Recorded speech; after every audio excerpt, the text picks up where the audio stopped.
I think they will remember the inside of the building and the phenomenal sort of clarity of the spaces and how romantic the building is in relationship to the old building. The outside is very dramatic, but the most powerful experience is inside that building.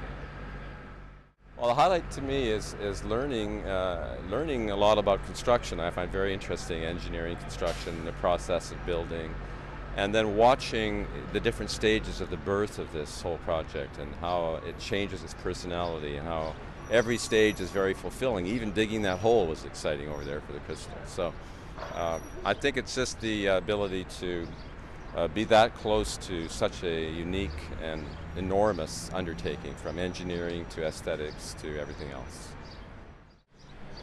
I think what we realize now is that with this great new opening on Bloor and all the programming that goes with it, that as a museum we are facing the public much more outwardly than we used to. The public used to visit our museum. Now we're really there to host the public and to generate experience for the public. So I think while our collecting and our conservation, our research continue and actually are being strengthened, the museum as a community is much more now realizing its public role as well as its academic role. There are two reasons to open the crystal early like this. One is because the architecture is so powerful on its own. It's a work of art on its own, that I really felt that we should allow the public to see the architecture on its own terms, just for a short period of time before we install permanent galleries. This happened with Daniel Libeskind's Jewish Museum in Berlin. It opened empty for other reasons, and it was open for 2 years, and they had 400,000 people a year going through an empty building to see it on its own terms. His architecture is so powerful. So I wanted to share that with the public and give them an opportunity to see the architecture as a work of art on its own right. The second reason is that it takes many months to install permanent galleries.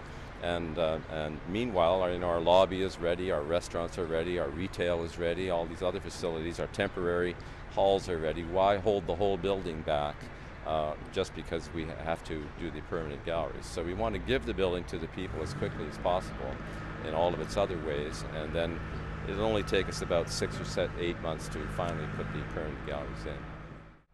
I think my favorite gesture is what happens between the new building and the old.